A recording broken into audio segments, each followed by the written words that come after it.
हरियाणा के भिवानी जिले की 19 साल की मनीषा, जो 11 अगस्त 2025 को घर से नर्सिंग कॉलेज में दाखिले की जानकारी लेने के लिए निकलती है, लेकिन फिर वापस कभी नहीं लौटती। एक 19 वर्षीय प्ले स्कूल की शिक्षिका, जिसका अगले दिन नन्हे बच्चे इस इंतजार में रहे होंगे कि मैम आएंगी तो पढ़ाएंगी, लेकिन ये क्या, मैडम तो अब कभी नहीं आएंगी। बेटी बचाओ बेटी पढ़ाओ का स्लोगन जितनी तेजी से पूरे देश में फैला है, हैरत की बात है कि बेटियों का पतन उतनी ही रफ्तार से आगे बढ़ा है। नमस्कार, मैं हूं अभिषेक और आप देख रहे हैं इन्फोब्रिज 24।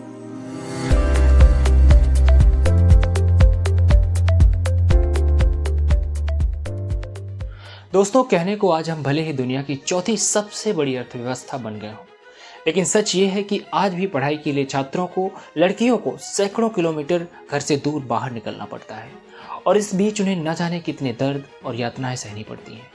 फिर भी वो लड़ते हैं क्योंकि उन्हें पता है बिना लड़े यहाँ कुछ भी हासिल नहीं होता।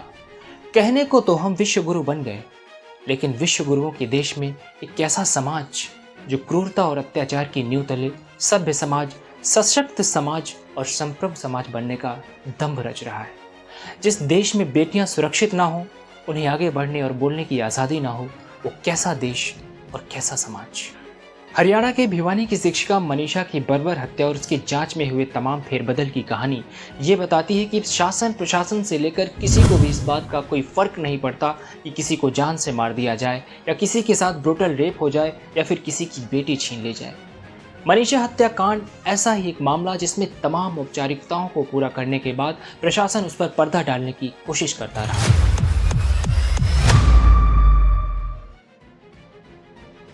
11 अगस्त को मनीषा कॉलेज में एडमिशन लेने के लिए घर से बाहर निकलती है और फिर वापस नहीं पहुंचती। ठीक 2 दिन बाद 13 अगस्त 2025 को सिंघानी गांव के पास एक खेत में उसकी लाश मिलती है। कथित तौर पर गर्दन पर सलाख द्वारा गहरी चोट के निशान पाए गए और उसी के द्वारा उसकी हत्या मानी जा रही है।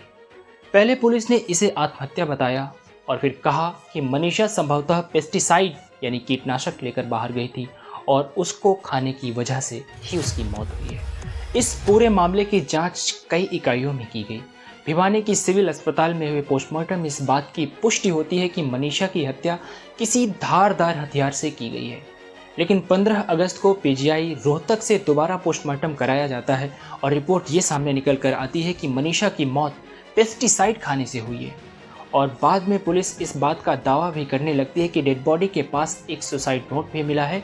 मतलब किस तरह से इस मामले को पुलिस गोल गोल घुमाने की कोशिश कर रही है। इन सब से भी संतुष्ट न होने पर परिवार एक और पोस्टमार्टम दिल्ली के एम्स में और केस को सीबीआई के हाथों में सौंपने की मांग करता है।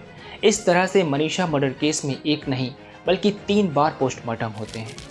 गलत तरीके से पुलिस जांच की वजह से भीड़ में आक्रोश बढ़ने लगता है और जल्द ही ये घटना राजनीतिक मुद्दा बन जाती है। बहरहाल केस अब सीबीआई के हाथों में है, लेकिन अब तक किसी पर केस दर्ज नहीं हो पाया है और मामले की गहराई से जांच चल रही है। दोस्तों, मर्डर और मिस्ट्री की ये कोई पहली अकेली घटना नहीं है। ये वो घटनाएं हैं जिन्हें मीडिया की कवरेज मिल गई और चर्चा का विषय बन गई। लेकिन उन घटनाओं का क्या जो सामने आने से पहले मिटा दी जाती हैं? उन घटनाओं का क्या जिनकी ज़बान पर जबरन ताला लगा दिया जाता है?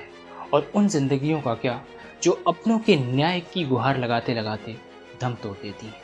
ऐसी न जाने कितनी घटनाएं हैं हमारे आसपास जो हमारे सामाजिक ढांचे और प्रशासनिक व्यवस्थाओं पर गहरे सवाल खड़े करती हैं। ग्रेटर नोएडा का निक्की भाटी केस होता है और बिहार में 27 अगस्त को 12 वर्षीय 5वीं क्लास की छात्रा को बाथरूम में जिंदा जला दिया जाता है।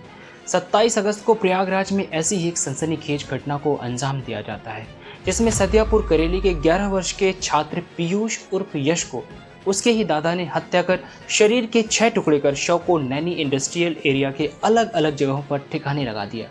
इसके अलावा 29 अगस्त को उत्तर प्रदेश की राजधानी लखनऊ में एक 16 वर्षीय दलित किशोरी को अगवा कर उसके साथ गैंग रेप किया जाता है और किशोरी को गंभीर हालत में छोड़कर आरोपी फरार हो जाते हैं।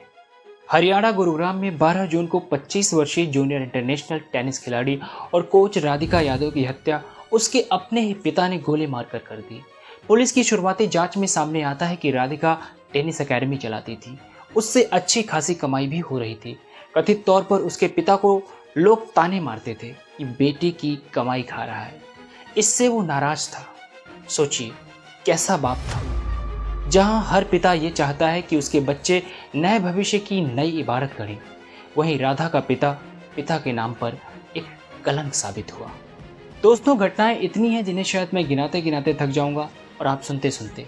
एनसीआरबी की इस रिपोर्ट में आप आंकड़ों की झलक देख सकते हैं, लेकिन सवाल यही कि क्या ऐसे ही बनाओगे तुम विश्व गुरु? क्या ऐसे ही बनेगा भारत एक सभ्य समाज? क्या यही है हमारे देश का असली सामाजिक परिदृश्य? क्या यही है देश का असली गौरव? विचार कीजिए और ऐसी तमाम खबरों के लिए हमें फॉलो कीजिए, सब्सक्राइब कीजिए।